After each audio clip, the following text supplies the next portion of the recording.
వాస్తవంగా సంపాదించుకోలేదు, అందుకని దాన్ని అన్యాయ స్త్రీ అని అంటా ఉంటాం. కొత్త నిబంధనలో యేసయ్య అన్నాడు కదా అన్యాయ స్త్రీ అని, దానికి ఇది ముంగుర్తు అన్నమాట.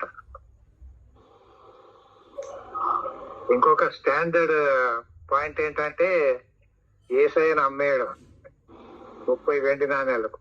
యూదా ఇస్కరియోతు అన్యాయ స్థితి సంపాదించుకున్నాడు, కానీ అది నిలవలేకపోయింది. ఓకేనా? ఓకే. దానికి ముందుగా మరి ముందు ప్రవచనగా ఇర్మియా గారు చెప్పిన ప్రవచన మనం గమనిస్తాం.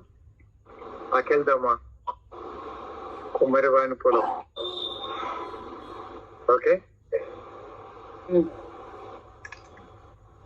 ఈరోజు మనము 13వ అధ్యాయము ముగించేయాలి. ఓకేనా?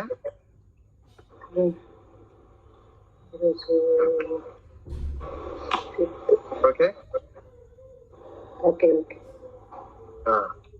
13వ అధ్యాయము ఒక 9 వచనాలు చదివేయండి.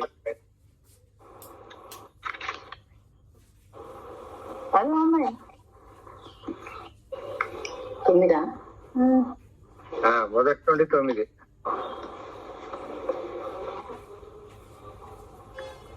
అబ్రాము కలిగిన వస్తువు సమస్తము తన భార్యను తనతో కూడా లోతును వెంటబెట్టుకుని ఐగుప్తులో నుండి నెగేబునకు వెళ్ళాను. నెగేబు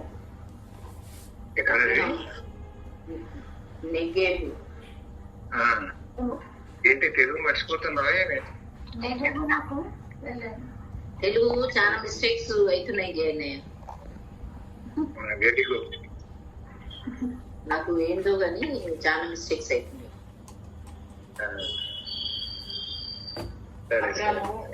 అబ్రాము వెండి బంగారం పశువులు కలిగి బహు ధనవంతులై ఉండేది.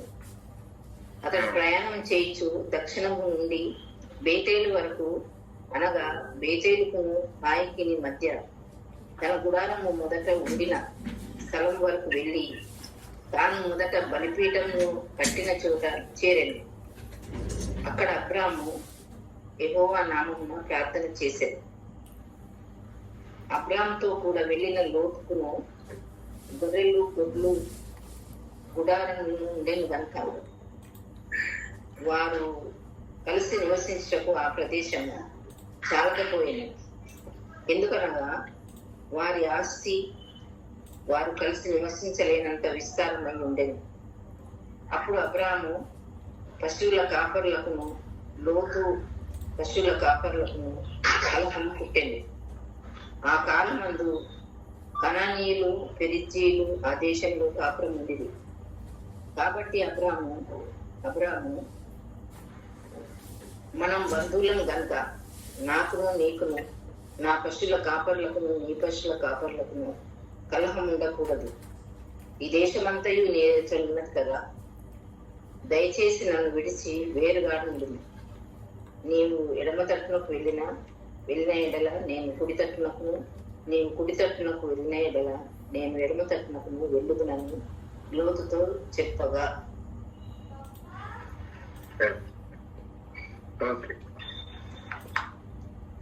13వ అధ్యాయంలో అబ్రహాము లోతు వేరొకట.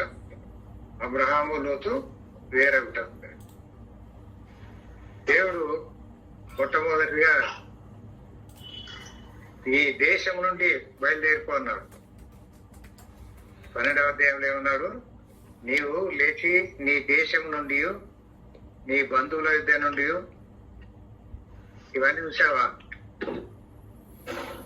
12వ అధ్యాయం మొదటి వచనం.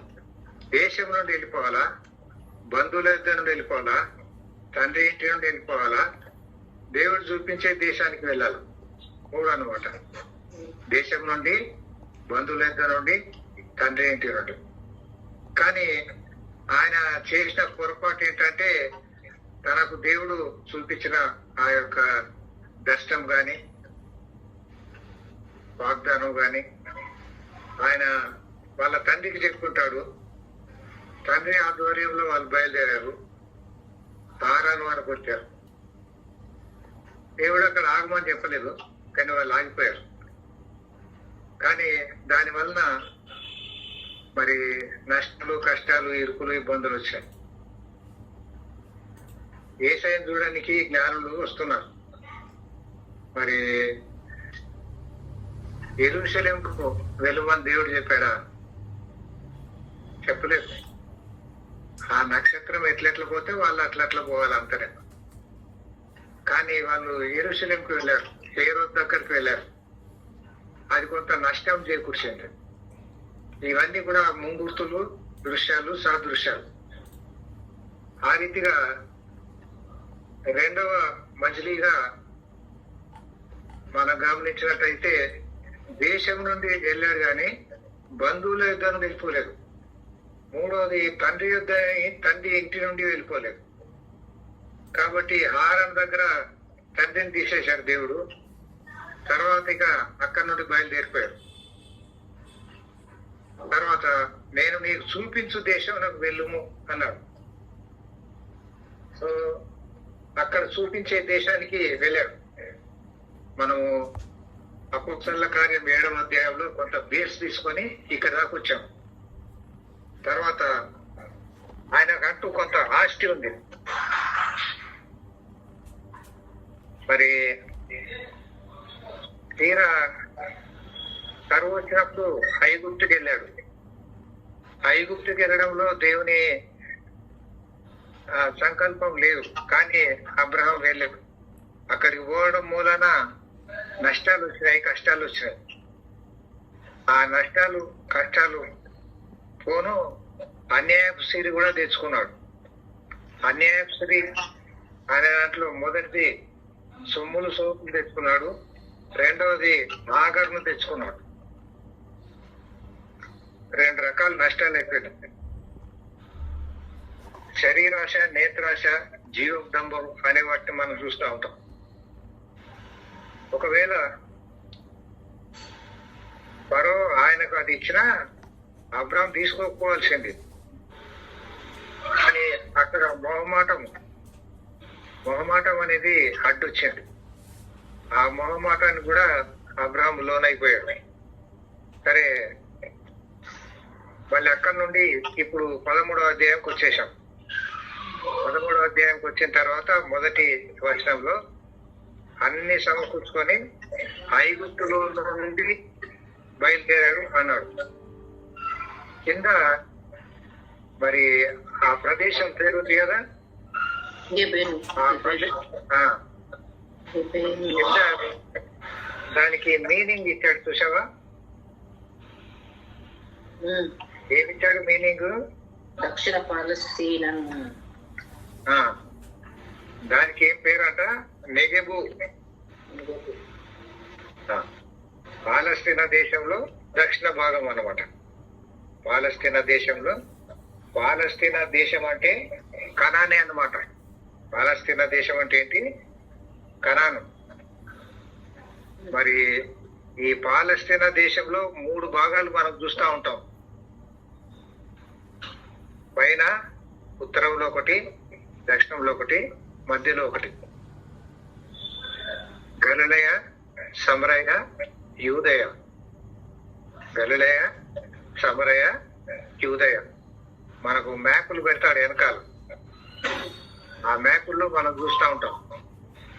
మరి గలిలయ, సమరయలో 10 గోత్రాల వాళ్ళు ఉన్నారు.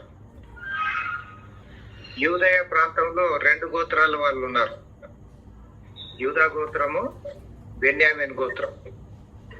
ప్రతి గోత్రముకు అటాచ్డ్ మరి 4 టౌన్స్ లేవీలకు ఇచ్చారు. కాబట్టి లేవీలు అన్ని ప్రాంతాల్లో ఉంటారు. అట్లాగే మరి లేవీలకు వచ్చిన పురములకు వాటికి ఒక పేరు ఉంది. ఏముందో గుర్తుందా?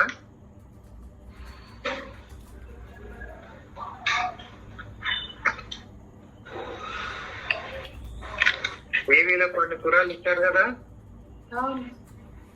వాటి పేరేమైండొచ్చు? ఆశ్రయపురంలో. Very good. ఆశ్రయపురంలో మరి యోర్దానుకు అవతల యువతల సగం సగం చేసేసారు. మొత్తం లేవీలకు ఇచ్చింది 48 పట్టణాలు. ఒక్కొక్క గోత్రంలో 4 పట్టణాలు చొప్పున 12 48.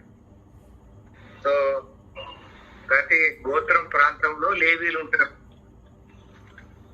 అందుకని లేవీలు ఫలానా స్థలంలో ఉన్నారు అని అంటే అక్కడే ఉంటారు మొత్తం గోత్రం అంతా అని అనుకోకూడదు. ఓకేనా?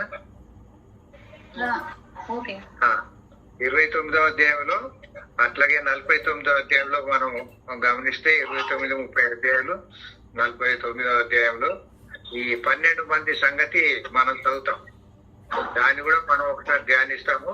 మీరు ఒకసారి ఈ 12 మంది పుట్టినప్పుడు వాళ్ళ తల్లులు వాళ్ళకి ఏం పేర్లు పెట్టిండ్రు, మరి ఫైనల్ గా యాకోబు ఎట్లా వాళ్ళని దీవించిండు అనే దాని మీద కొంత హోంవర్క్ చేయాలి మీరు. ఓకేనా? 12 పేర్ల గురించి తల్లులు వాళ్ళు పుట్టినప్పుడు ఏం భావము వ్యక్తపరిచి ఆ పేరు పెట్టారు అనేది నంబర్ 1.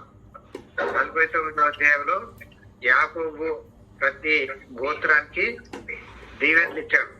12 గోత్రాలకు దీవెనలు ఇచ్చాడు. అది వాటికి వీటికి కొంత టాలీ చేయడానికి ప్రయత్నం చేసి మరి ప్రకటన గ్రంథం దాకా ఆ దీవెనలు ఎట్లా కొనసాగినాయి అనేది మనం కనిపెట్టాలి. ఓకేనా? దానికి గాను ఇప్పుడు పాలస్తీనా దేశం అంటే ఏంటి అనేది నేను చెప్పేశాను. పాలస్తీనా అన్నా కనాన్ అన్నా ఒకటే. సో అబ్రాం తన కన్న సమస్తమును, తన భార్యను, తనతో కూడిన లోతును వెంట పెట్టుకుని ఐగుప్తులో నుండి నెగెమునకు వెళ్ళాను. అంటే బ్యాక్ టు ప్యాలెస్టైన్ అన్నమాట. సరేనా? దేవుడు అబ్రాంకు వాగ్దానం చేసింది కనాన్ లేదా పాలస్తీనా దేశం. కానీ అబ్రాం ఏం చేశాడు? కరువు వస్తే అక్కడికి ఎక్కడికి వెళ్ళాడు? అన్యాయం తిరిగి తెచ్చుకున్నాడు. మరి అట్లాగే ఆగర్ను తెచ్చుకున్నాడు. ఇవన్నీ కూడా ఆయనకు నష్టాలు అయిపోయినాయి. మనం కూడా ఎక్కడికన్నా పోతే దారిన పోయే కంపను తగిలించుకున్నట్టుగా తయారైతుంది. దేవుడు ఏది చెప్తే అదే చేయాలి. దానికన్నా ఎక్స్పెక్ట్ చేస్తే దేవుడు మనతో ఉండడు అనేది ఏం లేదు. కానీ దాని వలన కొంత నష్టం వస్తుంది. ఆ నష్టం మనం అవాయిడ్ చేయాలంటే కరువు వస్తుంది చేయాలా, అక్కడే ఉండి మొర పెట్టుకోవాలా. మనకు సమృద్ధిగా ఉంటది. దేశంలో కరువు ఉండొచ్చు. ఇప్పుడు ఐగుప్తులో ఉన్న ఇశ్రాయేళ్లకు మరి ఐగుప్తీలకు చీకటి వచ్చినప్పుడు ఐగుప్తీలకు చీకటి ఉంది కానీ ఇశ్రాయేళ్లకు చీకటి లేదు. ఐగుప్తీలను తెగుళ్లతో బాధించాడు దేవుడు, కానీ ఇశ్రాయేళ్లను బాధించలేదు. అట్లాగే కరువు వచ్చినప్పుడు మరి దేవుడు తనను నమ్ముకున్న బిడ్డలను కాపాడుతాడు. ఉదాహరణ ఏలియా. ఆ దేశంలో కరువు వచ్చినప్పుడు మొదటి రాజుల గ్రంథంలో మరి 17, 18 అధ్యాయంలో చూస్తే కరువు ఉంది, కానీ దేవుడు ఏలియాను పోషించాడా లేదా? అట్లాగే నమ్ముకున్న విశ్వాసాలను పోషిస్తాం. ఒకవేళ పోషించకపోతే మనం దేవుని దగ్గరికి వెళ్ళిపోతాం. అంతేగాని సమృద్ధి ఎక్కడ ఉందా అని చూసి పోకూడదు. ఓకే? ఇప్పుడు అబ్రాము 2వ వచనంలో ధనవంతుడు. ఆయనకి ఏమేమి ధనం ఉంది? ఆయన ఇంట్లో పెట్టిన 318 మంది యోధులు ఉన్నారు. 318 మంది యోధులు ఉన్నారు. వెండి బంగారాలు ఉన్నాయి. అసలు ఆయనకు లేదంటూ లేదు. అందుకని బహు ధనవంతుడై ఉన్నాడు.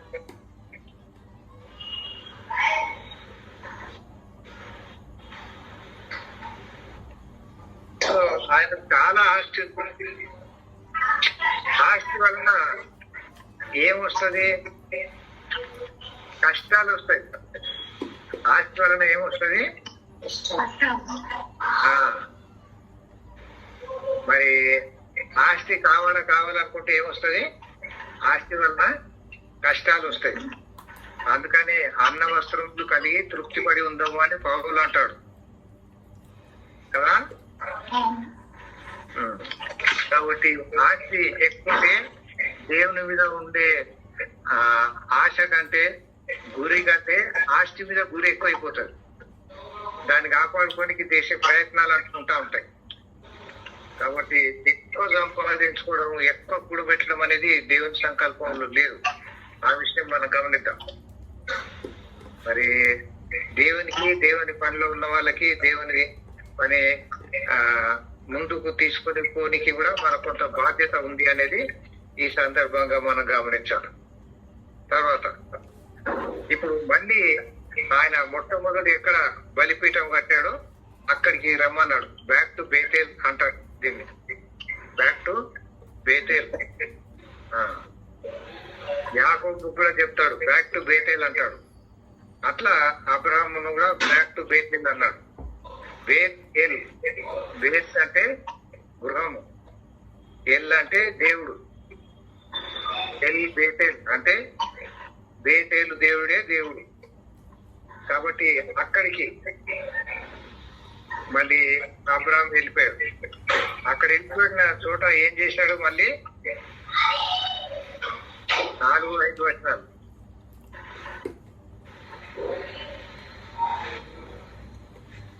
అక్కడికి వెళ్ళాడు. అక్కడ బలిపీఠం ఉంది. మళ్ళీ ఇంకో బలిపీఠం కట్టలేదు. అక్కడ ప్రార్థన చేశాడు. కాబట్టి ప్రార్థన అనేది చాలా ఇంపార్టెంట్ అనేది ఇక్కడ మనం గమనిస్తాం. 3వ సందర్భంలో అబ్రహాము ప్రార్థన చేస్తున్నాడు. ఎక్కడ? మొదట బలిపీఠం కట్టిన చోట. మనము బ్యాక్ వచ్చినప్పుడు ఏం చేయాలి? అక్కడ ప్రార్థన చేయాలి. మనం కూడా ఎక్కడన్నా ప్రయాణం చేస్తున్నాం అనుకో, పోయేటప్పుడు భలేగా ప్రార్థన చేసుకుంటాం. గమ్యం చేరిన తర్వాత ప్రార్థన చేయడం మర్చిపోతుంటాం కొన్నిసార్లు. కానీ దేవుని కృప మన పట్ల విస్తారంగా ఉంది కాబట్టి ముందు దేవుణ్ణి మనం గుర్తు చేసుకుంటాం. ఇక్కడ అబ్రహాం చేసిన పని అదే. ఏం చేశాడు? ప్రార్థన చేశాడు. మరి ఐగుప్తు పోయేటప్పుడు ప్రార్థన చేశాడా? చేయలేదు. అది తప్పని తెలిసిపోయింది. అది అబ్రహాం ఎన్ని బలిపీఠాలు కట్టి ఉంటాడు?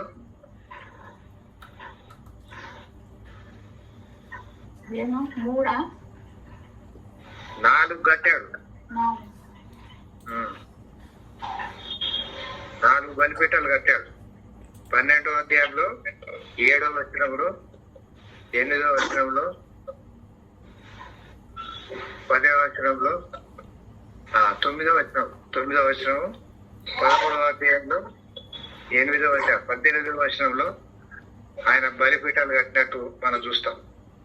ఒకసారి మీరు కూడా కష్టపడి దాన్ని కన్ఫర్మ్ చేసుకొని రాతలు కూతలు చేసుకోవాలి. ఓకేనా? తర్వాత ఆస్తి విస్తారం అయిపోయింది అబ్రాహాముకు లోతుకు అని మనకు రాయబడి ఉన్న పాఠం. కానీ దేవుని చిత్తంలో ఏంటంటే వాళ్ళు సెపరేట్ కావాలి. వాళ్ళు ఏం కావాలా? సెపరేట్ కావాల్సిందే. ఎందుకు? మొట్టమొదలు మరి ఆయన వచ్చిన బృందంతోని సెపరేషన్, తండ్రితోని సెపరేషన్, లోతుతోని సెపరేషన్.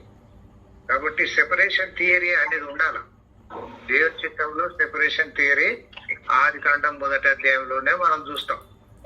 అంతేగాని మనం లోకంతో కలిసి ఉండిపోకూడదు.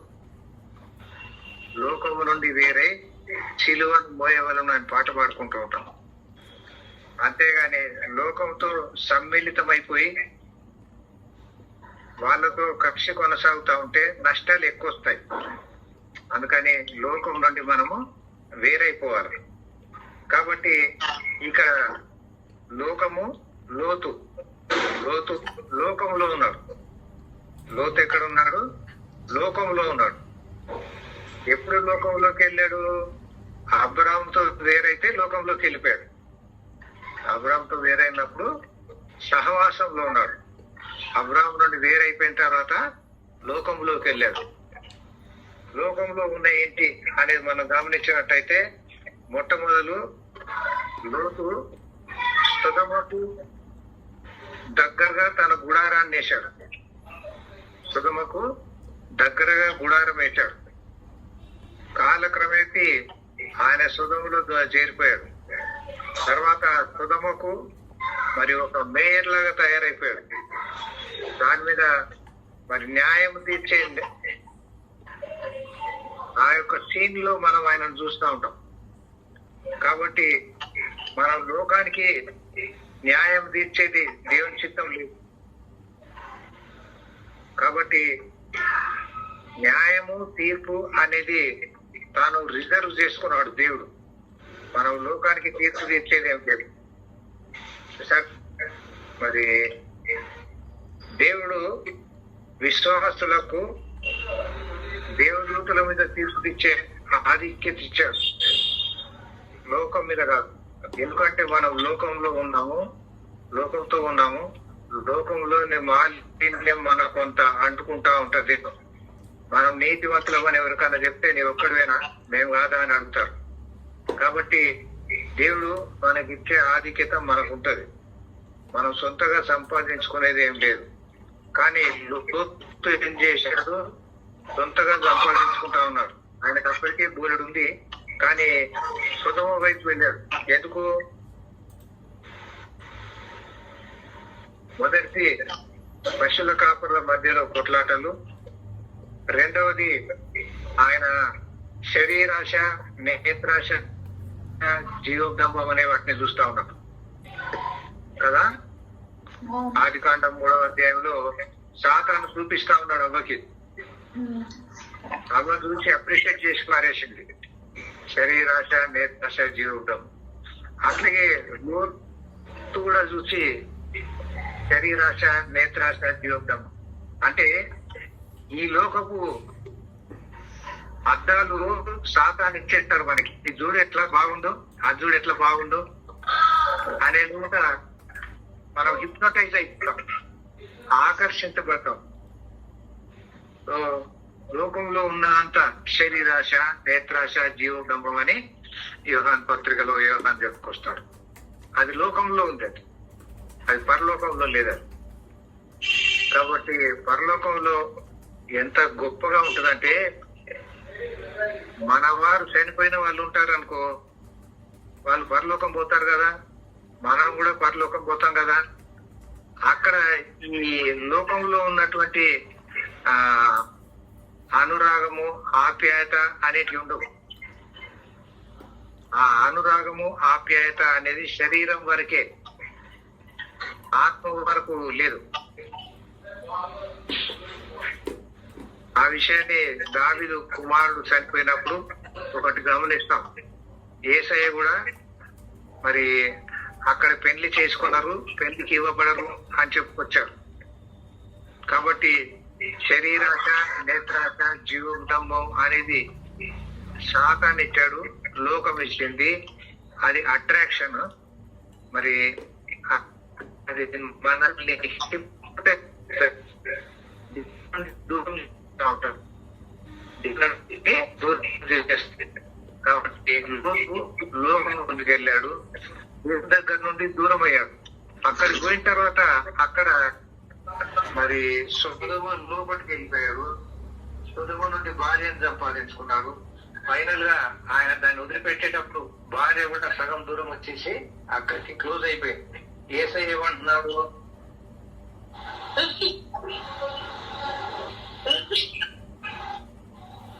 లోతు భార్యను జ్ఞాపకం చేసుకోవాలి అని అంటాడు. అంతేనా? మరి అటువంటి శరీరాశ. కాబట్టి లోతు అబ్రాహాము వదిలిపెట్టడం అనేది లోతు డిసైడ్ చేసుకున్నాడు. అబ్రాహాము ఆప్షన్ ఇచ్చాడు, లోతు డిసైడ్ చేసుకున్నాడు. దేవుని చిత్తంలో అసలు ఉంది, వేరైపోవడం అనేది ఉంది. ఎందుకు? అబ్రాహామును స్పెషల్ గా దీవించాలనుకుంటున్నాడు. శరీర సంబంధమైంది ఏదైతే కనబడుతుందో, చూస్తున్నామో, అవి దేవుని చిత్తంలో లేవు. మరి అది లోతు సెలెక్ట్ చేసుకున్నాడు, కానీ అబ్రహాం అది సెలెక్ట్ చేసుకోలేదు. ఆప్షన్ ఇచ్చాడు, చూడు ఇక్కడ ఎంత బాగుందో, అక్కడ ఎంత బాగుందో, ఇవన్నీ చూడు. చూసిన తర్వాత నీకు ఏది నచ్చితే దాన్ని తీసుకో, మిగతా నేను తీసుకుంటా అన్నాను. అది చాలా మంచి చాయిస్. అది అంటే ఆయన దేవుణ్ణి కోరుకున్నాడు, లోతేమో లోకాన్ని కోరుకున్నాడు.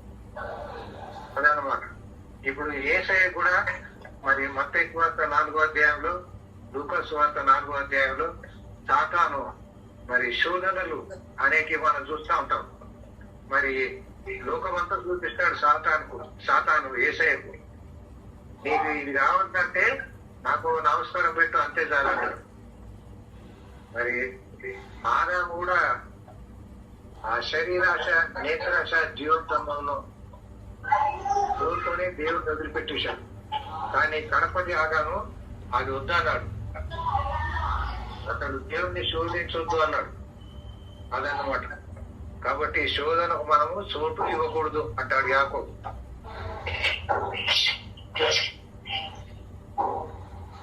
ఆ రీతిగా లోతు లోకంలోకి వెళ్ళిపోయాడు. మొదటిగా సుధమకు గవని అవతల మరి గుడారం వేసుకున్నాడు. తర్వాత గవని లోపలికి కూడా వెళ్ళిపోయాడు, వాళ్ళతో కలిసిపోయాడు. ఫైనల్ గా దేవుడు లోతును అక్కడి నుండి బయటకు తీసుకొని రావాల్సి వచ్చిన పరిస్థితి ఏర్పడుతుంది అన్నమాట. ఓకేనా?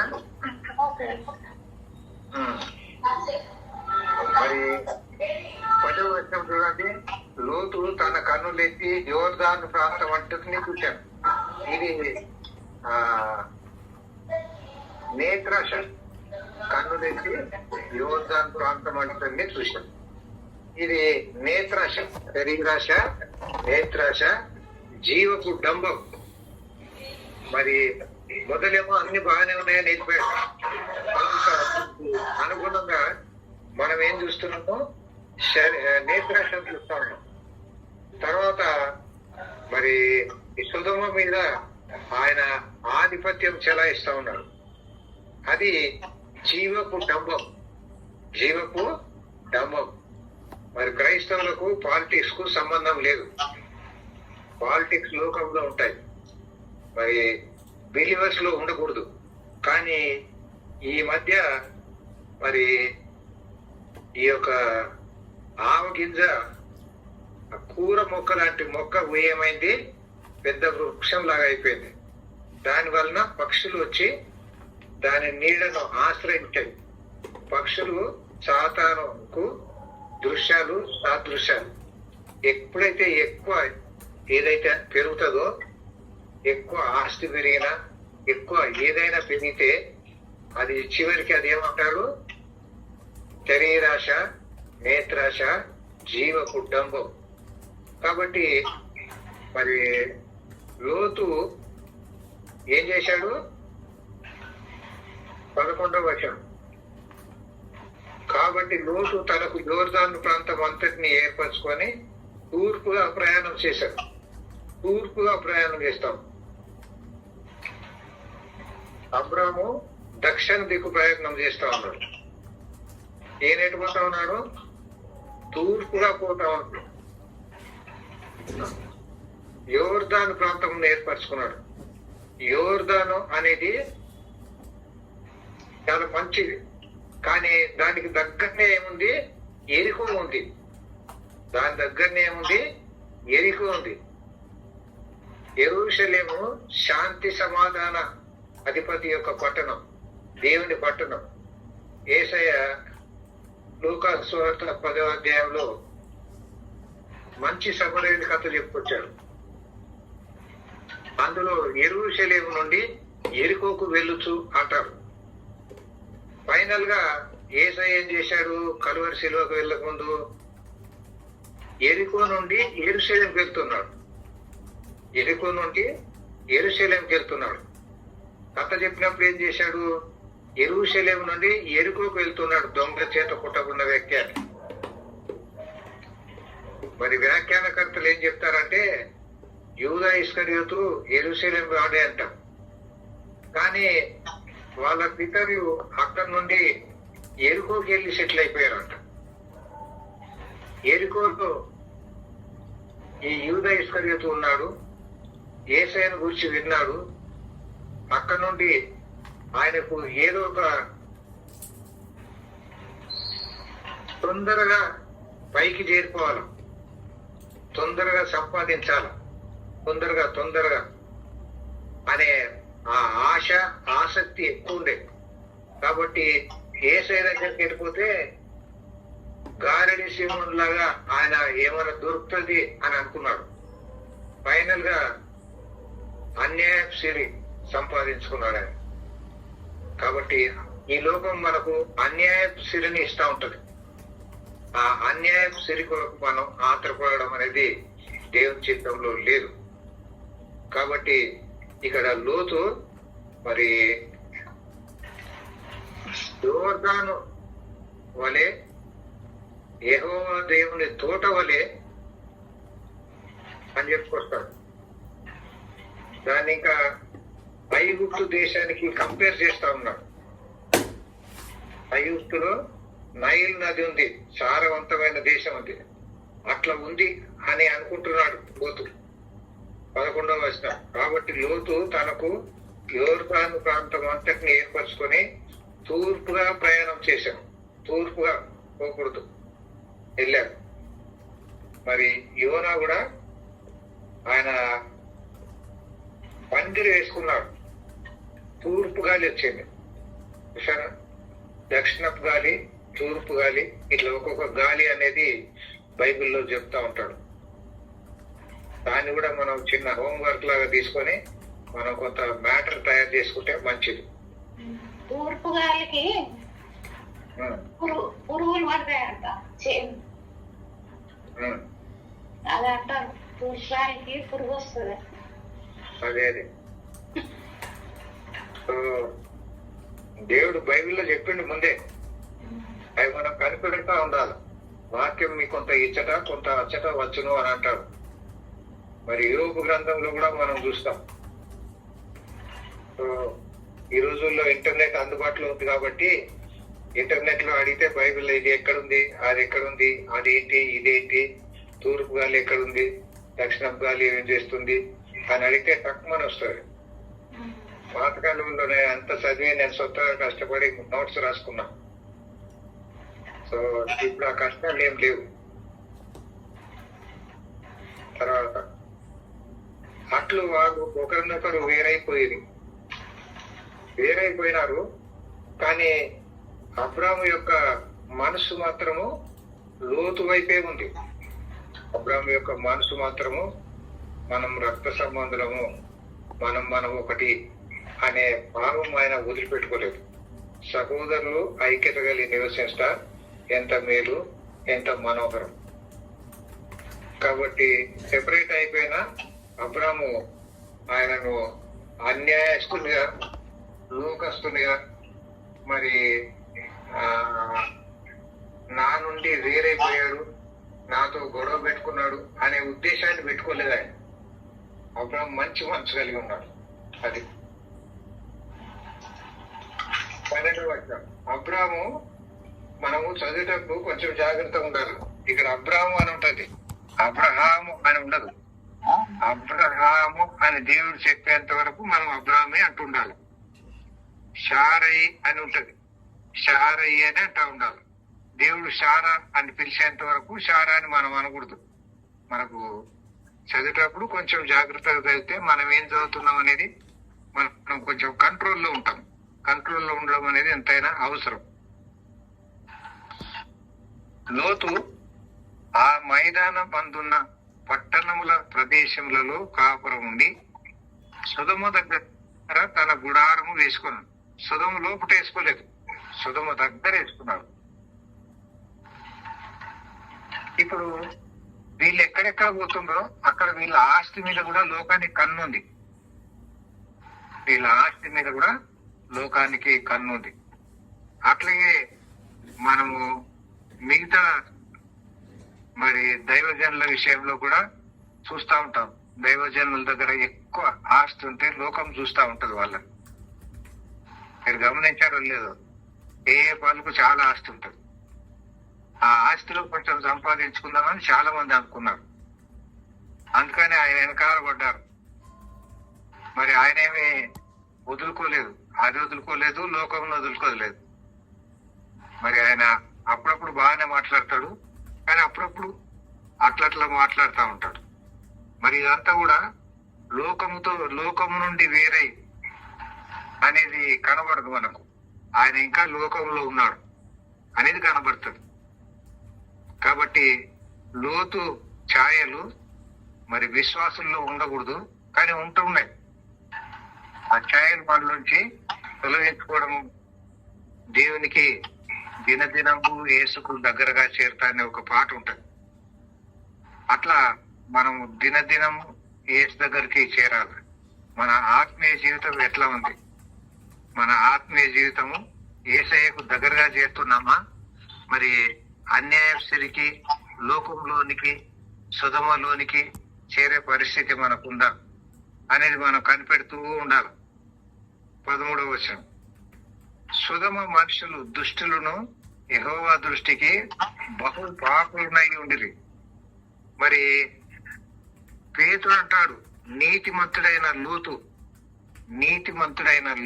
అంటాడు. నీతిమంతుడైన లూతు ఏం చేశాడు? సుధమ లోపటికి వెళ్ళిపోయాడు. కానీ వాళ్ళు ఉన్న పరిస్థితి ఎటువంటిది అని గమనించినప్పుడు తన హృదయాన్ని ఆయన నొప్పించుకుంటూ ఉన్నాడు. అది మంచిదే.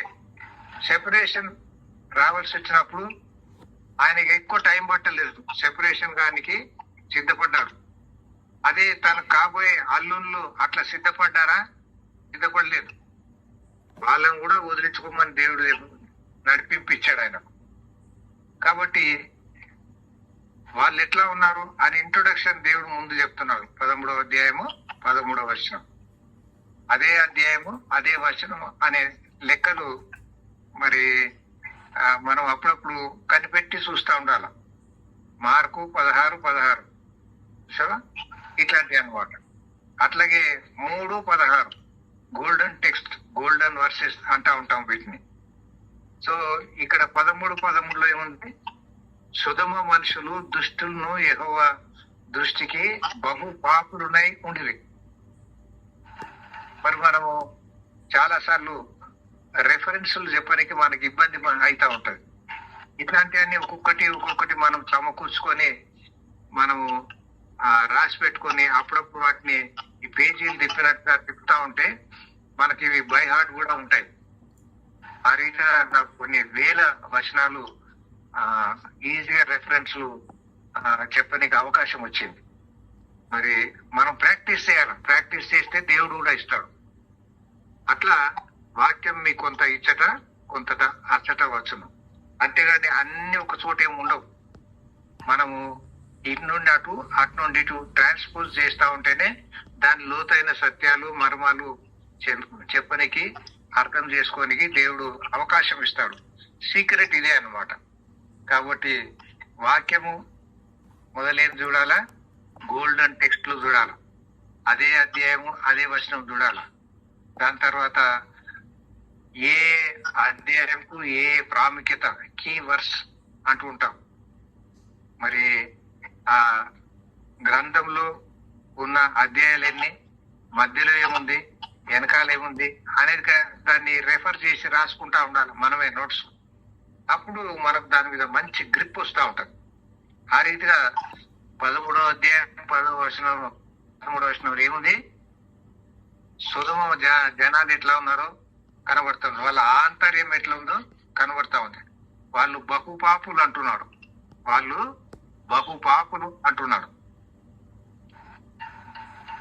తర్వాత 14వ వచనం, లోతు అబ్రామును విడిచిపోయిన తర్వాత యెహోవా. చూడండి, మనం ఈ యెహోవా అన్న దగ్గర కొంచెం పాజ్ చేయాలి. ఎందుకంటే ఒక గీత ఉంది. అంటే యెహోవా దేవుడు మాట్లాడుతున్నాడు అన్నమాట. యెహోవా ఈ రీతిగా చెప్పాడు అననికి ఆ హైఫన్ అనే దాన్ని పెడతా ఉంటాం.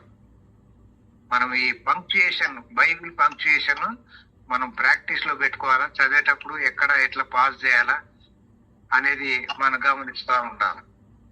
కాబట్టి యెహోవా అంటే యెహోవా దేవుడు ఏమంటున్నాడు, ఎప్పుడు లోతు అబ్రాము విడిచిపోయిన తర్వాత అన్నమాట.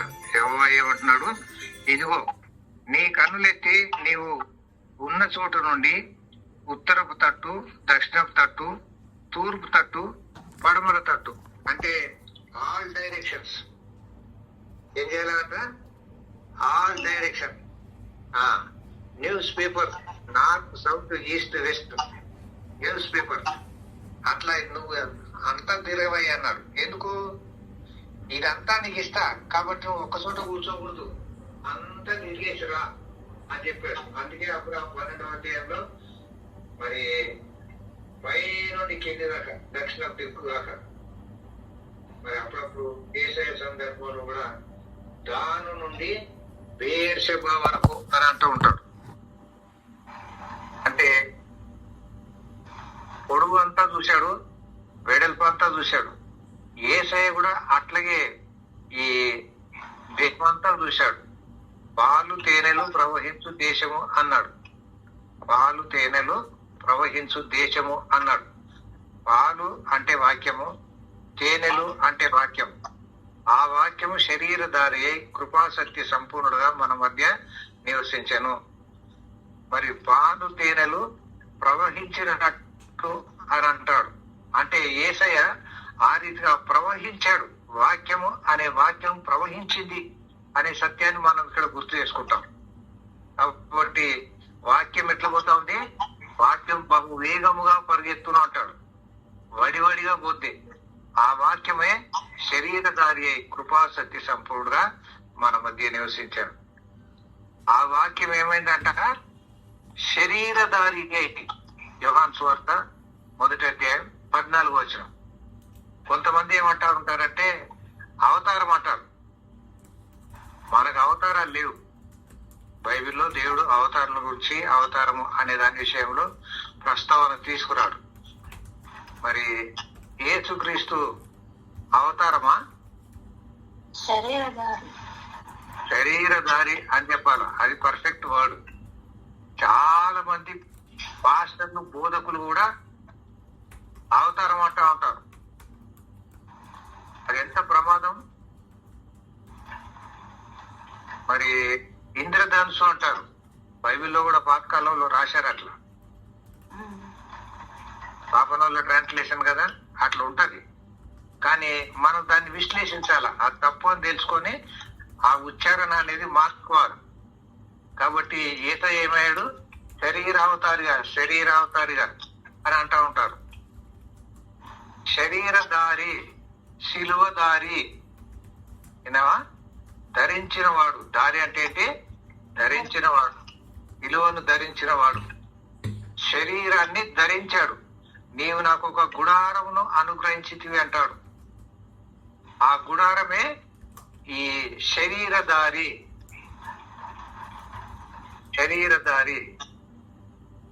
యెహోవా దేవుడు శరీరధారి కాదు, ఆత్మస్వరూపి. పరిశుద్ధాత్మ దేవుడు ఒక శరీరాన్ని తీసుకొని రాలేదు, ఆత్మస్వరూపి. దేవుడు ఆత్మస్వరూపి. దేవుడు ఆత్మస్వరూపి కాబట్టి ఆయనను ఆరాధించేవారు ఆత్మతోనూ సత్యంతోనూ ఆరాధించాలి. యోహాను 4:24 అదనమాట. కాబట్టి శరీరధారి అనే మనం నేర్చుకుందాం. అంతేగాని శరీర అవతారం అని అంటే మనం ఇంకా లోకంలో ఉన్నట్టే లెక్క. సో ఇక్కడ లోతు వెళ్ళిపోయాడు, దేవుని చిత్తం అది. లోతు వెళ్ళిపోయిన తర్వాతనే అబ్రహాంకు దేవుడు మరొక వాగ్దానం చేస్తా ఉన్నాడు. ఏం వాగ్దానం చేస్తా ఉన్నాడు, ఈ దేశం అంతటిని ఇస్తే నీకు అంటున్నాడు. ఏ దేశము, పాలస్తీనా దేశం, కనాను దేశం అంతటిని ఇస్తా అంటున్నాడు. నేటికి కూడా ఈ యొక్క కనాను దేశాన్ని ఇశ్రాయేల్ దేవుడు ఇచ్చాడు అనే వాగ్దానాన్ని మనం చూస్తా ఉన్నాం. మధ్య మధ్యలో కొంత దూరినారు, కొంత గాజా స్ట్రిప్ గాని, మరి సమరయులు గాని, వీళ్ళంతా దూరిపోయారు. మరి అందుకే ఇస్రాయేల్ దేశం యొక్క ప్రధానులు, ప్రధాన మంత్రులు ఇదంతా మాదే అని అంటూ ఉంటారు. ఈ రెఫరెన్స్లే తీసుకొస్తా ఉంటారు. కాబట్టి యెరూషలేము కొరకు ప్రార్థించుము, యెరూషలేము కొరకు ప్రార్థించుము అంటాడు 122వ కీర్తన, 137వ కీర్తనలో. మనం యెరూషలేము కొరకు ప్రార్థిస్తే మనం ఇతరుల కొరకు ప్రార్థించినట్టు లెక్క. అప్పుడు దేవుడు మనకు ఆశీర్వాదం ఇస్తాడు. మనం ఇతరుల కొరకు ప్రార్థిస్తే దేవుడు మనకు ఆశీర్వాదం ఇస్తాడు. యోబు గ్రంథము 42వ అధ్యాయము 10వ వచనం. తెస్సలోనికై పత్రిక, మొదటి పత్రిక 4వ అధ్యాయం 25వ వచనంలో పౌలు కూడా అంటాడు, మా కొరకు ప్రార్థన చేయడం. ఆయన చేసుకుంటే సరిపోదు, ఆయన దానకు సరిపోతుంది. కానీ ఎందుకు అవకాశం ఇచ్చాడు? ఆయన కొరకు చేస్తే మనకు ఆశీర్వాదం వస్తుందని ఇండైరెక్ట్ గా చెప్పాడు. బైబిల్ ఎప్పుడు కూడా ఇండైరెక్ట్ అనే చెప్తా ఉంటది. మర్మ పూరితంగా, మర్మ గర్భంగా వాక్యం ఉంటది. వాక్యం వేగంగా పరిగెత్తుతుంది. యేసయ్య ఉపమానాలు చెప్తా ఉన్నాడు, దాంట్లో మర్మాలు ఉన్నాయి. అవి మనం తెలుసుకోనికి దేవుడు మన కృపనిచ్చాడు. అవి తెలుసుకున్న తర్వాత ద్వితీయోపదేశకాండము 29వ అధ్యాయము 29వ వచనంలో గమనించినట్టుగా అది మనది, మన తర్వాత మన సంతతి వారిది అంటాడు. అబ్రాహాం కూడా దేవుడు వాగ్దానం ఇస్తాడు, నేను నిన్ను ఎరిగి ఉన్నాను అంటాడు. నేను నిన్ను ఎరిగి ఉన్నాను. ఎందుకు? నీ తర్వాత నీ సంతతికి ఈ వాక్యాలు నీ చెప్పేటట్టు నేను నిన్ను ఎరిగి ఉన్నాను అంటాడు. అది చాలా గ్రేట్. ఎరుగుట అనే దాంట్లో ఇది one of the top grading incidents. అది మనం గమనిస్తూ ఉండాలి. సో ఇక్కడ 15వ వచనం చూడండి. ఎందుకనగా నీవు చూస్తున్న ఈ దేశం అంతటిని నీకును నీ సంతానమునకును సదాకాలం, నీవు ఉన్నంత కాలం కాదు. వీళ్ళనామాలు రాస్తా ఉంటారు. ఏదన్నా తర్వాత మానవులకు చెందాలంటే ఏంటంట, తదనంతరం. నాకేదన్నా సొమ్ము సోకుందా అనుకో, అర్జెంట్ గా నా పిల్లలకేం రాదది, నేను పోయినాకనే వస్తుంది అది. వీళ్ళమంటే అదన్నమాట. కానీ దేవుడు ఏం చేస్తున్నాడు ఇక్కడ తేటగా చెప్తా ఉన్నాడు. ఎందుకనగా నీవు చూస్తున్న ఈ దేశం అంతటిని నీకును నీ సంతానమునకును సదాకాలం ఇస్తాను. నీ సంతానము అని అంటే మనం ఒక పాయింట్ నేర్చుకోవాలి ఇక్కడ. సంతానం అంటే ఎవరు?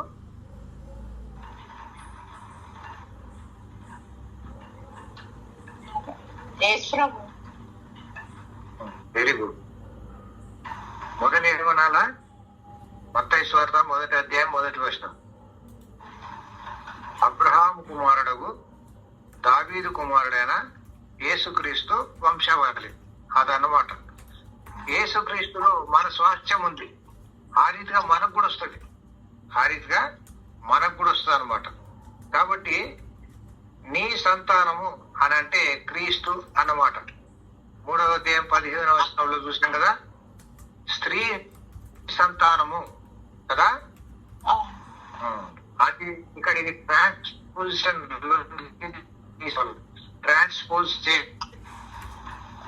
కాబట్టి అబ్రాహాం సంతతికి ఎట్లా ఇస్తాడు అనేది మళ్ళీ చూడు 16వ వచనం. మరియు నీ సంతానమును భూమి మీద ఉండు రేణువుల వలె విస్తరింపజేసేదాం. ఎట్లనగా ఒకడు భూమి మీద నుండు రేణువులను లెక్కింపగలిగిన ఎడల నీ సంతానము కూడా లెక్కింపవచ్చు. అంటే శరీర సంబంధమైన సంతానము, ఆత్మ సంబంధమైన సంతానం. శరీరంలో పుట్టినోడు శరీరంలో చావాల్సిందే. ఆత్మలో పుట్టినోడు ఆత్మలో చావడు. అంతే కదా. నీకో దేవుడితో యేసయ్యే సత్యాన్ని చెప్తా ఉన్నాడు. దాన్ని ఎట్లా మనం ఇంటర్ప్రిట్ చేసుకోవాలా, ఎట్లా మనం కష్టపడాలా అనేది మనం కొంచెం ఎక్సర్సైజ్ చేస్తూ ఉంటే దేవుడు అనేక విషయాలు మనకు బయలుపరుస్తూ ఉంటాడు. కాబట్టి అబ్రాహాముకు శరీర సంతానాన్ని, ఆత్మ సంతానాన్ని ఇస్తా ఉన్నాడు దేవుడు. మనము విశ్వాసులం అంటే అబ్రాహాము విశ్వాసులకు తండ్రి. కాబట్టి మన తండ్రి ఎవరు? అబ్రహాం. యేసయ్య అంటాడు జక్కయ్య విషయంలో, ఇతడును అబ్రహాం కుమారుడే. లూకాసు వార్త 19వ అధ్యాయం మొదటి 10 వచనాలు. నశించిన దాన్ని వెనక్కి రక్షించటకు మనుష్య కుమారుడు వచ్చానంటాడు 10వ వచనంలో. ఆ రీతిగా రెస్టోరేషన్ అంటాడు. రెస్టోరేషన్, ఏ సొత్తు అయితే ఆదాము పోగొట్టుకున్నాడో తిరిగి మన కొరకు యేసయ్య సంపాదిస్తా ఉన్నాడు. మరి రూతు గ్రంథంలో కూడా ఆ రెస్టోరేషన్ అనే దాన్ని మనం గమనిస్తాం. బోయజ్ ఏం చెప్తున్నాడు? మొదటి వ్యక్తి, నేను నా ఆస్తిని పోగొట్టుకుంటానేమో అంటాడు. నిజమే, లోకము శరీరము పోగొట్టుకుంటది. కానీ ఐశ్వర్యవంతుడైన బోయజు క్రీస్తుకు ముంగుర్తుగా ఆ స్వాస్థ్యాన్ని తిరిగి వాళ్ళకు అప్పగించే స్థితిలో ఉన్నాడు అనే సత్యాన్ని మనం ఈ రీతిగా నేర్చుకుంటూ ఉండాలి. సాతాను మనం నమస్కారం పెడితే ఇచ్చేది కాదు ఇది. యేసయ్య మనకు సంపాదించి పెట్టాడు. కాబట్టి ఆ సంపాద్యం దానియేలు విషయంలో, యోసేపు విషయంలో మనం చూస్తూ ఉంటాం. కాబట్టి 17వ వచనంలో, నీవు లేచి దేశం యొక్క పొడుగును వెడల్పును దానిలో సంచరించు, అది నీకు ఇచ్చేదనని అబ్రాహాముతో చెప్పాడు. సో పొడుగు వెడల్పు అంతా చూడాల్సిందే, దాంట్లో అనుమానం ఏం లేదు. ఎందుకబ్బా ఈ అబ్రాహాం ఊరికైతే అటు తిరుగుతుండు ఇటు తిరుగుతుండు? లే, అసలు గుడారాలు ఇచ్చిందే అందుకు. గుడారాలు ఇచ్చింది ఎందుకు? అందుకే మన శరీరం కూడా ఒక గుడారం. మన శరీరం కూడా ఒక గుడారం. మరి పేతురు అంటాడు, ఈ యొక్క గుడారంను నేను వదిలిపెట్టి వెళ్ళిపోవాలా అని అంటాడు. సో ఈ గుడారం పర్మనెంట్ కాదు. గుడారం అంటేనే పర్మనెంట్ కాదు అన్నమాట. మరి మీ పితరులు గుడారంలో నివసించారంటాడు. మరి రేఖాబీలు అంటారు, గమనించారా? రేఖాబీలు వాళ్ళు ఎక్కడ ఉంటున్నారు? మేము ఇల్లు కట్టుకోలేదు అంటున్నాడు. మరి మత్తు పదార్థం తాగలేదు అంటున్నారు. ఆ రీతిగా దేవుడు వాళ్ళను ఒక సొత్తుగా దాచుకున్నాడు, వాళ్ళ సాక్ష్యాన్ని దాచుకున్నాడు. బహుశా ఇర్మియాకు ఆశ్చర్యం అయిండొచ్చు, మరి మనకు కూడా ఆశ్చర్యం అయిండొచ్చు. కానీ రేఖాబీల దేవుడు మన కొరకు దృశ్యంగా సాదృశ్యంగా పెట్టాడు. అంటే ఈ విషయాలు రేఖాబీలు రేఖాబీలు మరి ఇశ్రాయేలీలే, అయితే వాళ్ళు ఇండ్లు కట్టుకోలేదు, మరి వాళ్ళ స్వాస్థ్యం సంపాదించుకోలేదు, గుడారాల్లో ఉన్నారు.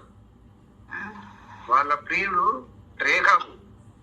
ఆ రేఖాబు వాళ్ళకు చెప్పాడు అనమాట, తన సంతానానికి, మీరు ఇల్లు కట్టుకోవద్దురా నాయన, మీరు గుడారాల్లో ఉండాలి, మీరు ఈ లోకంలో పర్మనెంట్ కాదు, మీరు టెంపరీ అని చెప్తాడు. ఇర్మియా గ్రంథంలో మనం చూస్తాం. కాబట్టి ఆ రీతిగా మనము ఈ యొక్క శరీరంలో టెంపరీగా ఉన్నాం. శరీరము టెంపరీ, పర్మనెంట్ కాదు. దీన్ని వదిలిపెట్టి మనం పోవాల్సిందే. మనకు నిత్య నివాసాలు ఉన్నాయి, అక్కడికి వెళ్ళాలి. శరీరం అనే గుడారంను వదిలిపెట్టి మరీ వెళ్ళిపోవాలి, అదన్నమాట. తర్వాత దాని విషయంలో మనం ఇర్మియా గ్రంథంలో చూడొచ్చు. తర్వాత మీరు ఈ ఇంటర్నెట్ లో అడిగినా చెప్తారు, హూ ఆర్ దీస్ రేఖాబీయన్స్ అని చెప్తే వాళ్ళు చెప్తారు అక్కడ ఎవరు వాళ్ళు, ఎంతమంది ఉన్నారు, ఏంటి వాళ్ళ కథ అని మొత్తం కొంచెం సెర్చ్ అనేది చేయాలి. రీసెర్చ్ అనేది చేస్తే మనకు ఎంబడెంబడే అనేక విషయాలు ఇంటర్నెట్ లో దొరికిపోతాయి. తర్వాత అది నీకు ఇచ్చేదనని అబ్రాహాముతో చెప్పాను. ఇంకా అబ్రాము అంతమందిని తీసుకొని పోవడము ఈజ్ ఇట్ పాసిబుల్ హ్యూమన్లీ? శరీర రీతిగా అది సాధ్యమేనా? ఆయనకి ఎంత ఆస్తి ఉంది? చాలా ఆస్తి ఉంది ఆయనకు. మనం ఒకళ్ళము ఒక ఇల్లు నుండి ఇంకో ఇల్లుకు మారినప్పుడు మనకి ఎంత కన్ఫ్యూజన్ ఉంటది కదా. మారడం అంటే అంత తేలిగ్గా ఉంటుందా? మాకైతే ఫస్ట్ ఫ్లోర్ నుండి గ్రౌండ్ ఫ్లోర్ కు వచ్చిన తర్వాత 1 year తర్వాత కూడా మేము ఎక్కడ ఏ సొమ్ము పెట్టినాం అనేది మాకు దొరకలేదు. కొంతమందికి 6 నెలలు పట్టవచ్చు, మా లాంటి వాళ్ళకు 1 year కూడా పట్టవచ్చు, లాస్ట్ లో అది పుచ్చి బుర్రలు కూడా కట్టవచ్చు.